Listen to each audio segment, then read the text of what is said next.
So Carson, looking back, if there was like one moment where you thought, this is my big break, like this is where I can see myself actually doing this as a career, is there something that rings your bell?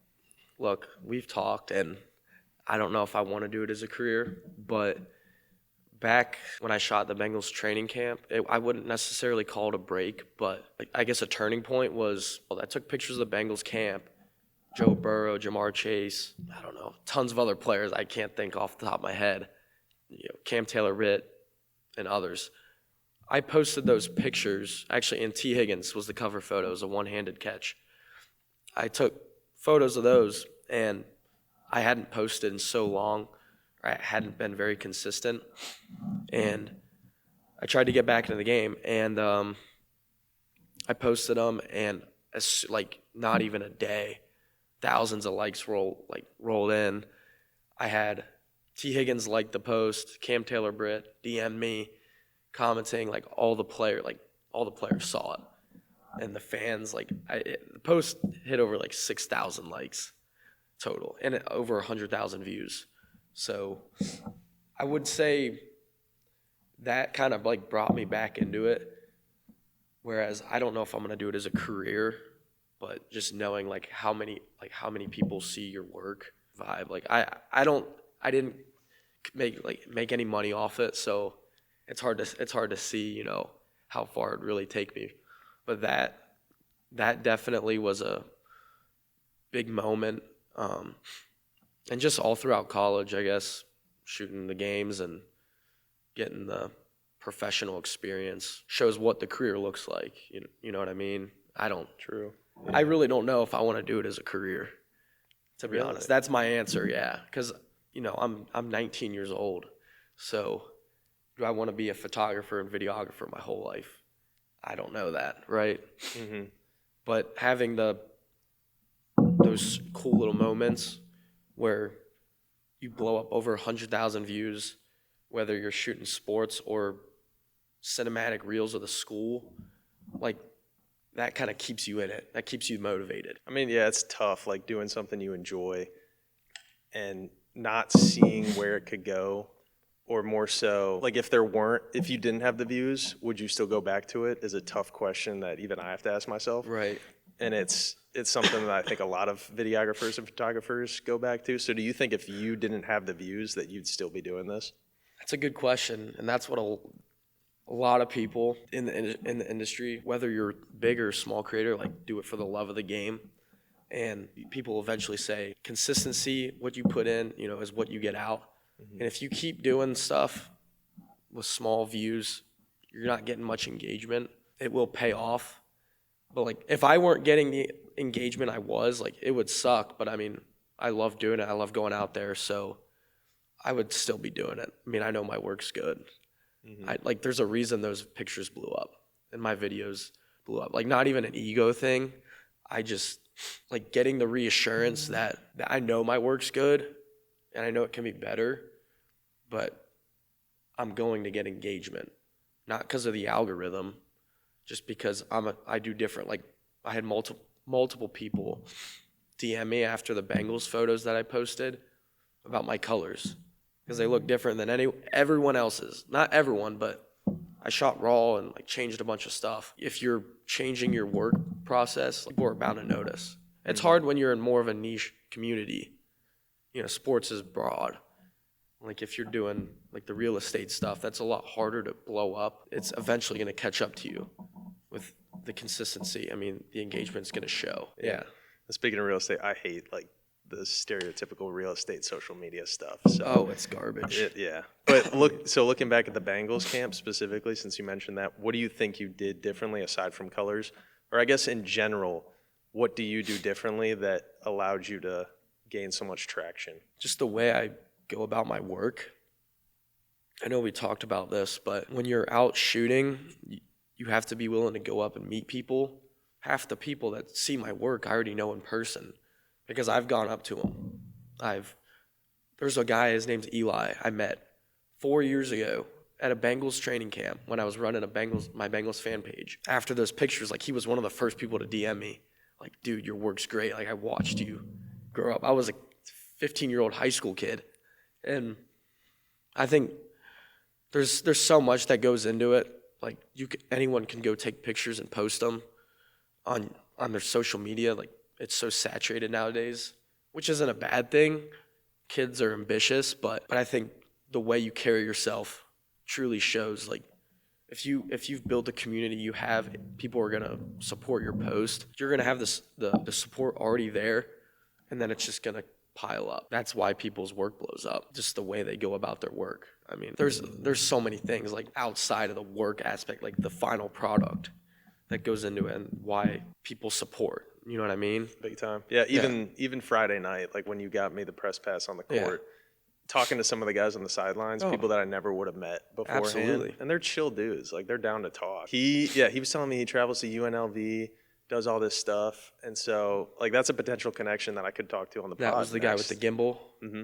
Yeah. Okay. Yeah, Sam. I think his name's Sam. He's a great kid. Whenever you're shooting like games like that, dude, it doesn't hurt to go up to people because it's just another connection. At the end of the day, it's more than that.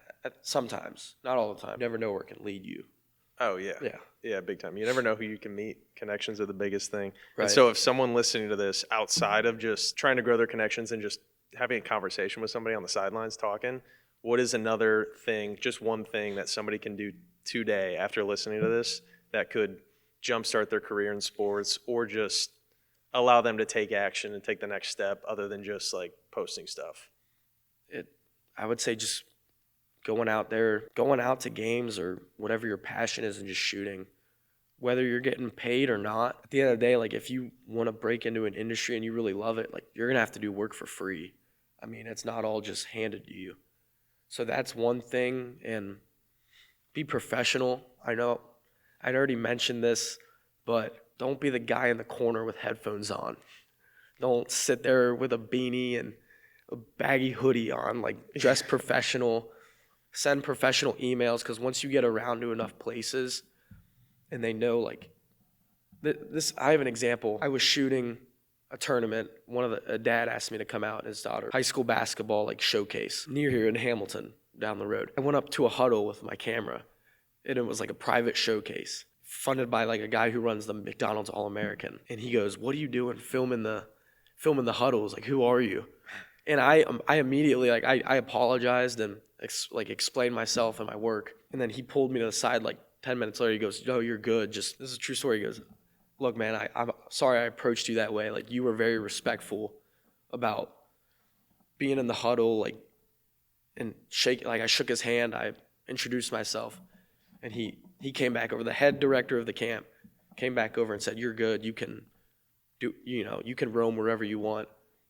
Honestly, just because the way I, introduced myself and showed respectfulness to him, I think that just goes a long way. It's a privilege a lot of the time to be in places, and a lot of people don't treat it like that. True. I think it's something people need to build. It's a characteristic. You gotta be respectful. Yeah, everyone's always so scared of Exactly. in positions like that, but they just forget like they're people too. Like Right. they're gonna be nice to you as long as you're nice to them.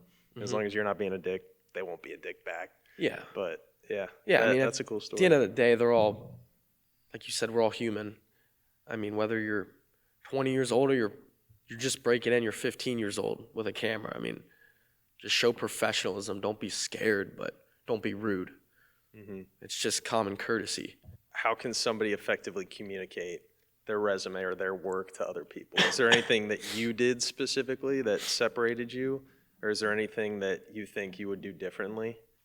On my resume, I do have what I do. Like, it's hard to put, like, if you're a freelance videographer, you can put that on there, but like if you own your own LLC, like business, then absolutely put it on there. If you're applying for jobs, you have to go through resume workshops, send it in. Don't put everything you do on it. Get a dot business card, a digital business card, put links to your portfolio, your social medias. I would say effectively communicating your resume. I feel like that only applies, not only, but applies to if you're applying to jobs.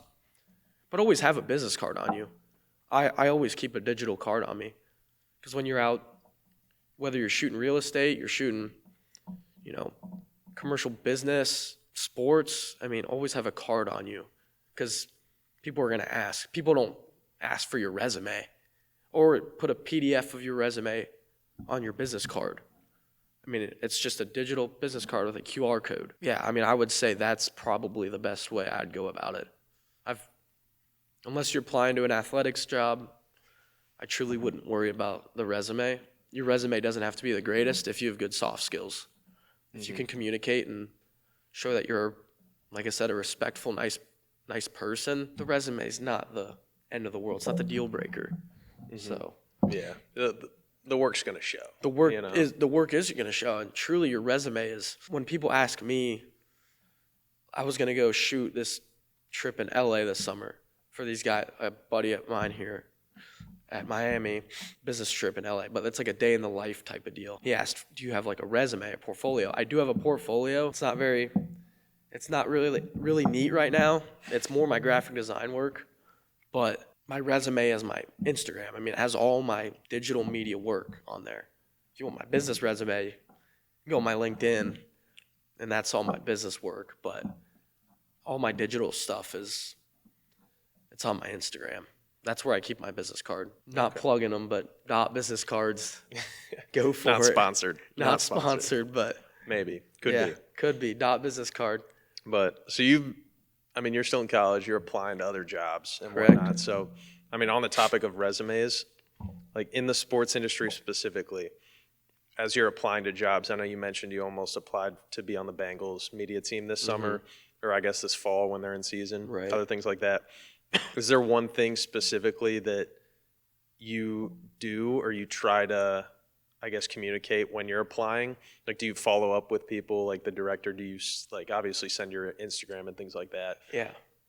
Did you make connections at the camp and you reach out to those people? Like, what could people do to differentiate themselves when applying? Yeah, I would say number one, always follow up. Whether you meet someone in person or you just find them on LinkedIn, always send them a direct message, follow up with them after meeting them, because these industry leaders, whether they're a team manager on the Bengals or assistant manager for them, like, it doesn't matter who it is, they meet thousands of people every week, every month. Always follow up with them, send them a short email, LinkedIn message, connect with them. It could be as little as a LinkedIn connect, but those little connections can take you so far. And like I said, I mean, they're meeting so many people, and it just shows you want to be professional. It shows you have true interest in the job. For example, this is a LinkedIn tip. I was looking to apply for the PGA because I love golf. So I was looking to apply for a PGA internship, marketing or sales, whatever, even digital. And if you go on LinkedIn and you look up like the PGA Tour, and if you're at a university, you can look up Miami University, and it shows everyone that has Miami and the PGA on their LinkedIn.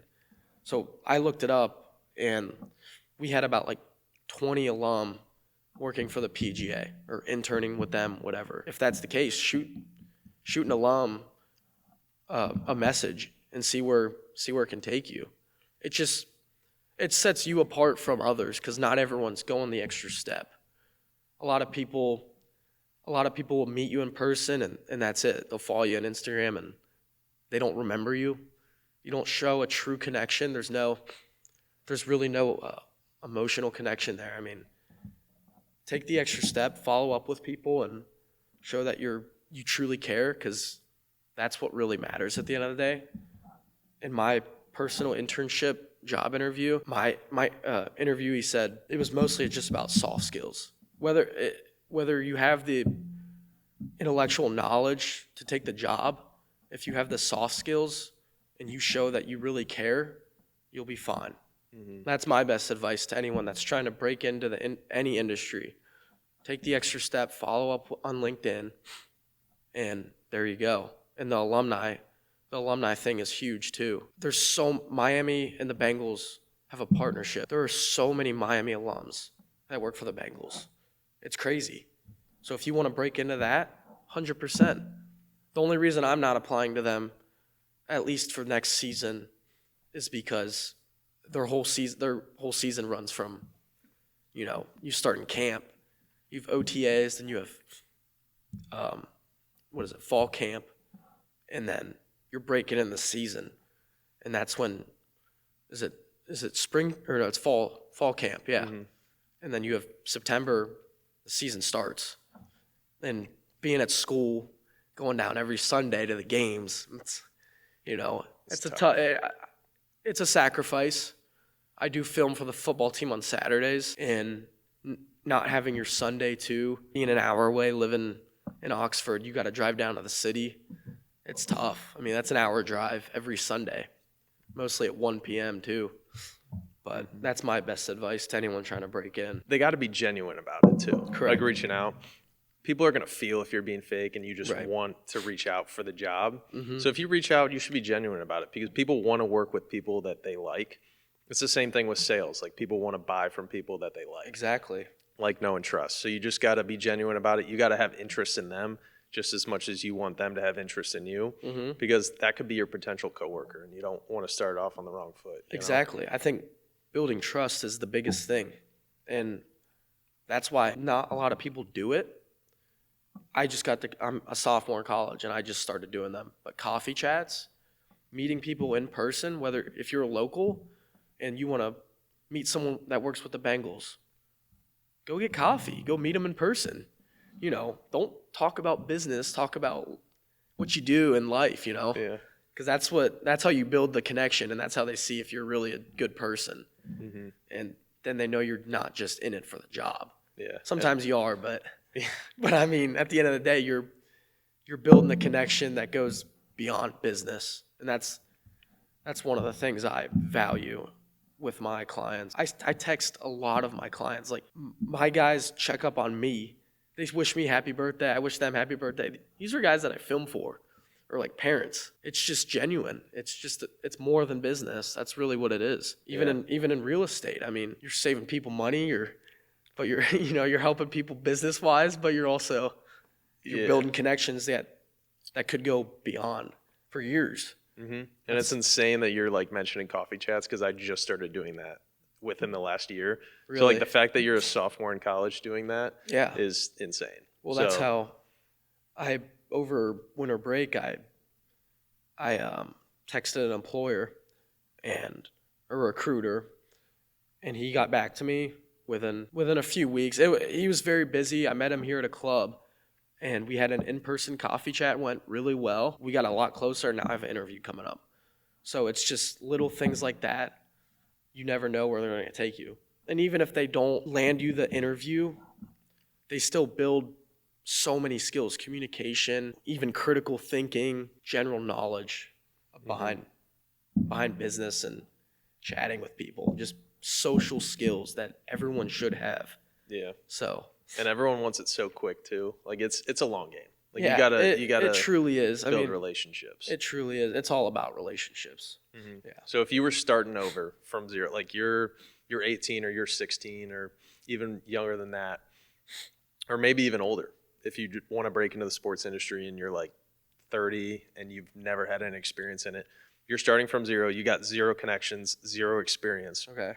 But maybe you've got like skills that could apply to the sports industry. What would you do step by step, like actionable steps that they could take to break into it and to get an opportunity?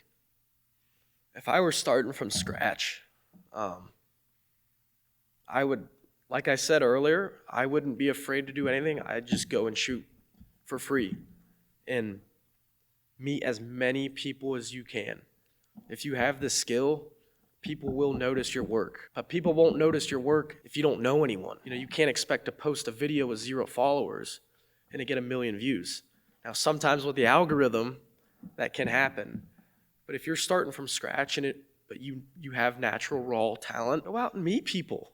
That's what it is. That's the agenda I'm trying to push. And that's what a lot of people lack. Yeah. Build a social media, know how to market yourself, know how to brand, and you're set. What's the biggest misconception about the sports industry? Because I feel like myself personally, looking from the outside in, it's glamorous. Like, it's awesome. Right. Like, even Friday night, going courtside and filming the game and just being that close. I mean, Myles Garrett Yeah, being absolutely. like 5 feet from us. It was so much fun. People see the glamorous stuff. What's a misconception that people have about it?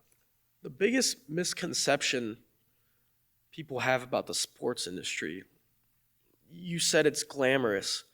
It's super cutthroat. People don't see that. There's so much that goes behind the scenes. I know someone who, a former NFL LCC, live content correspondent, he thought he was getting brought up to the NFL like as a primary correspondent. He didn't. So the NFL called him and said, hey, like, you're not a primary correspondent. So he thought he was going to shoot every home Bengals game. But the thing about it was he was a secondary. He took every opportunity that he got. A lot of people don't see, like, a lot of people think it's just sunshine and rainbows when it comes to the sports industry. It's so easy to get into.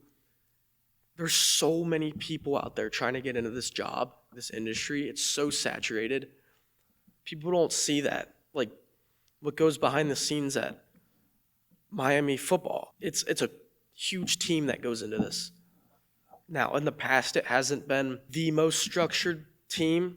There's a lot of young guys coming in and out. Well, people just don't see the work that goes into it.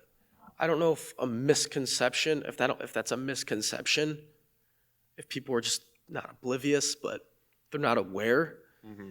But it's a super cutthroat. I mean, people bust their ass to get jobs in the NBA, the PGA, the NFL, MLB. It's not easy to get into. And I'm not speaking from experience, but I know tons of people that have tried. I mean, I'm 19 years old, but I have tons of connections where people have tried to get in the NFL, and it's not as easy as you think. You can have the best gear, or best work, but you still got to have a good portfolio, and they got to want you. I mean, if they don't need you, sorry. I mean, it's hard. It's just like any other business. It's all a business. Yeah. Yeah, a lot of the times it's not about what you know, it's about who you know. Right. And I'm guilty of this too. Like, people go on LinkedIn and they see a sports job with the Dolphins or like the Bengals. Yeah. And they just apply because they're like, why not? Right. But the odds of you getting that job are so low. You got to differentiate yourself. You got to get experience in the industry. You got to know people. And yeah, I feel like that's a misconception. People think it's a lot easier to get into than it actually is. Yeah, absolutely. I mean, your network is your net worth. And like you said, it's not about what you know, it's about who you know. And a lot of the times in jobs, people won't take you just because of your skill set. They'll take someone that they truly know. They know he's a hard worker. They know his work's good. And he's a good dude, If they don't truly know you, if your work, it doesn't matter how good your work is. Sometimes it does. They'll get to know you, but it's not as easy as people think it is. Yeah. That's a misconception. People think it's a lot easier. A lot of people shoot high school basketball games. How far are you really going doing that? To get to the big leagues, you're shooting the NFL. That's where you're making the real bread, and it's hard. Sometimes you need a degree for it. So for somebody that might be just shooting high school games and they're just starting out, Yeah. and something that you were doing when you were younger, is there Absolutely. any advice that you could give them in that spot specifically? I know you mentioned, and on the topic of like quality content and posting quality stuff, you mentioned on the pre-show call, quality over quantity. Yes. Could you talk to that specifically about advice to give them?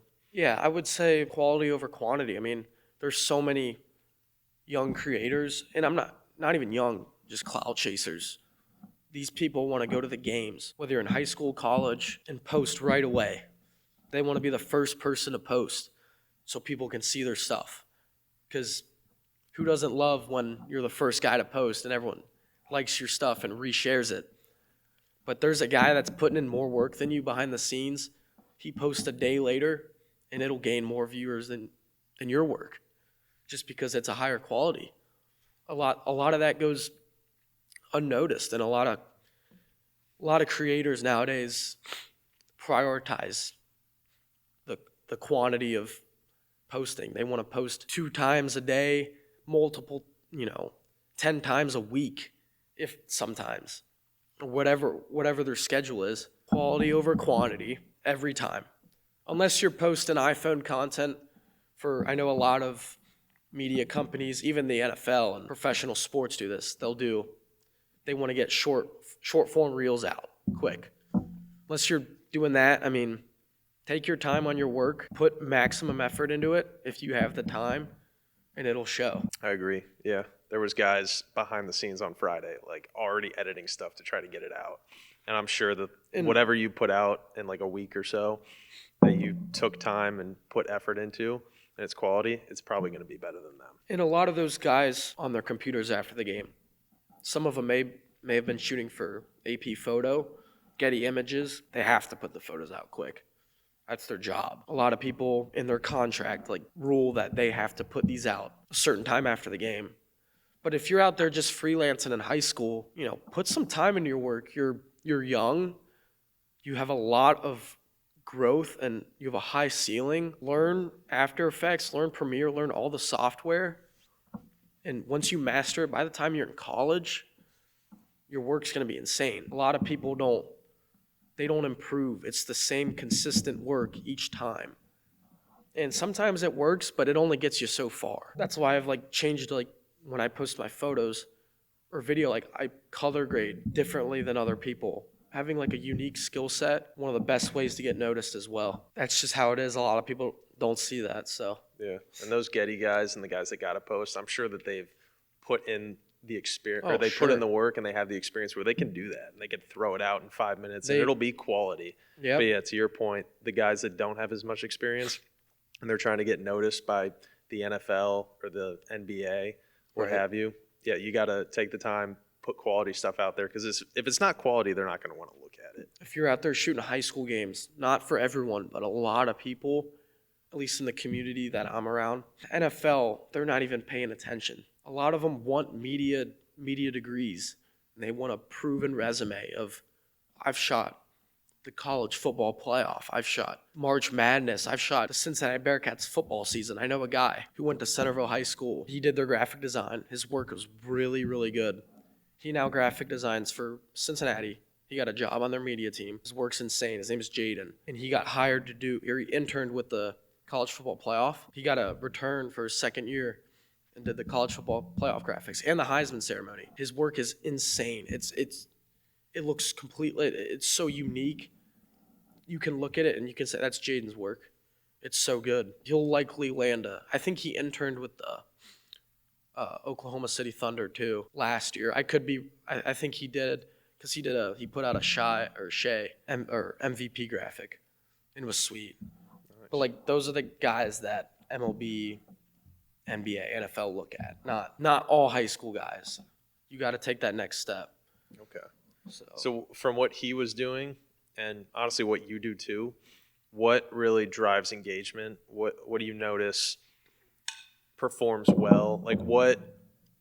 And thinking about sports specifically, what could teams be doing better to stand out, or even individuals? I just think creating your own identity. Like I said, if you're unique, can't think of the word right now, but if you create your own identity, people are going to look at your work, any team's work, and you'll be like, I know that's the team.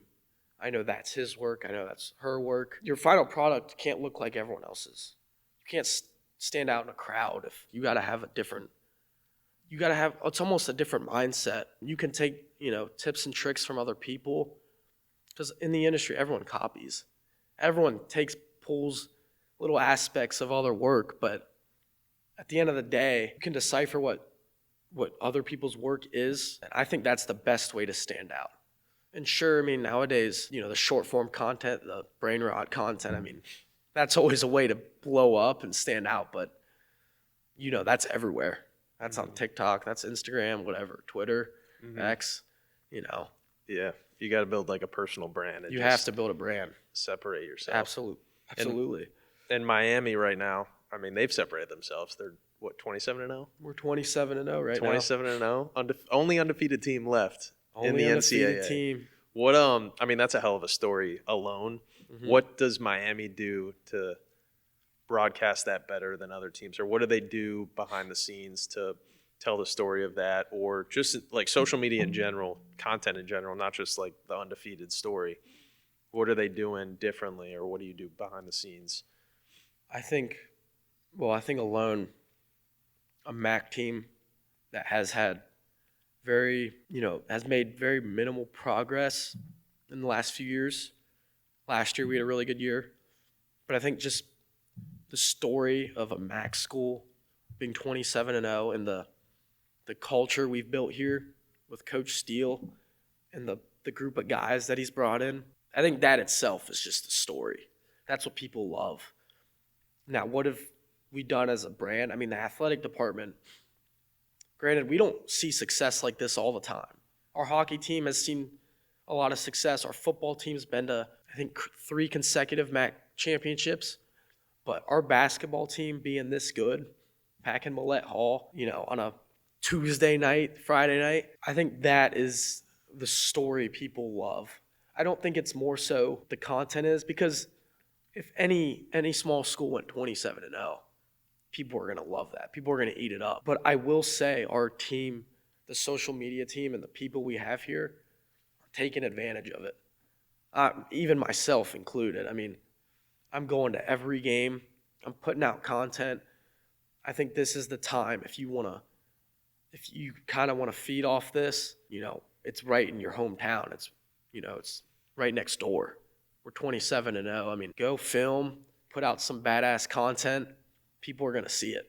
It's all over social media. I mean, even you're seeing it. You came to a game and that was an insane environment. Even if it wasn't the MAC, that was going to be an insane environment. Yeah. And I want to take the opportunity to tell this story because it pisses me off. My favorite part of any game is the build-up, like the hype. Yeah. Leading up to the start of it, like tip-off or kickoff, anything like that. I love the hype because the crowd's into it. The energy is at an all-time high. And even if it's going to be a blowout of a game, it doesn't matter if it's like the number 1 team coming into an unranked team. The crowd's going to be into it, even if they get blown out by 20. And Miami was just electric going into that game. Oh, yeah. And we're sitting there filming, getting ready. I'm like, this is hype. This is awesome. And then I get the pop-up, SD card memory full. And I'm like, you gotta be kidding me. That's the worst. Yeah, and I'm like sitting there like, all right, do I have time to sprint back and grab it before tip-off? It was tip-off, yeah. Yeah, and I'm like, there's no shot. Right. But I'm like, screw it. I get up, I sprint, they tip it off, and like the crowd's getting into it still. I'm like, all right, I think I got time. I go behind the curtain, and it's this like blacked out curtain, so you can't see the court behind it. And as I'm grabbing my SD card, crowd just erupts. Like the loudest it was all game. That crowd pop was unbelievable. I was like, you gotta be kidding. I literally was behind the curtain like. We'll cue the clip in here. It was a Peter Suter fade away from a little bit off the block on the high post. We'll throw that in there. Yeah, I'm sure you got it. We'll throw the clip of the energy with the white towels too. There we go. I'll throw in the clip of my memory card cutting out too. The clip on your memory card. But back to your original question, that environment itself. If you haven't been to Millett Hall yet, we have one more home game before we take on the MAC tournament. Check it out. I think it's versus Toledo, but that's the story people love. That's the college basketball story right now. Mm-hmm. You could look all over social media. People are hating. But at the end of the day, it's a mid-major school, and they're undefeated. Oh, yeah. Coach Steele, he said multiple times, they're playing the schedule that's in front of them. They tried to play, Power 5 schools. They wouldn't schedule them. After the season they had last year, I think they had 25 wins, MAC championship, lost, unfortunately, to Akron. They're playing who's in front of them. And, you can hate or say what you want, but they're undefeated. Mm-hmm. They're ranked. They're ranked in the top 25 AP poll. First time since 98, I think. 99 or 98 with Wally Zerbiak, who's now on CBS. They went to the Sweet 16 that year with Wally. Damn. I got money on them winning the Natty this year. Do you? No. I can't do that. I don't know if I would take that, maybe. Yeah. I read that something about like the longest, I can't remember what it was, but like teams that went undefeated. It was Gonzaga and someone else, but they lost in the champion. Like recent teams that went undefeated, the two other teams that did it lost in the national championship. So if Miami goes undefeated, they could be destined for the national championship. True. I'll put I don't money know on where it them is this making year. it. I'll I put don't- money on them making it, but not winning it. We'll see. I don't know. We'll see what bid they get. I True. don't know if they get Nat large. We'll see. True. They got 3 more games left, and then they got a big tournament coming up. So So is there anything that we haven't talked about that's worth noting for people trying to break into the sports industry, people already in it but trying to improve, just anything in general? I think just like any other job, keep working, keep learning new things. Don't be complacent. Whether you're in the sports industry or just life, business, don't get complacent because there's people around you working harder than you. At the end of the day, I mean, it can sound corny. People are waking up earlier than you, putting more work in than you. Just don't be complacent. Always look for improvement in your work. That's my biggest piece of advice. I don't think people say hard work beats talent every time, to an extent, but if you have talent and you're putting in hard work, the sky's the limit. Truly is. Okay. Yeah, I remember you mentioned like getting up for 6 a.m. football practices Yeah, and all that, and like nobody else is doing that. Yeah, You know? I do lack waking up early sometimes, especially being here at Miami. You know, the nightlife is pretty fun, and as a sophomore, it's intriguing, very enticing to go out on a Thursday night. Oh yeah, Brick Street Bar.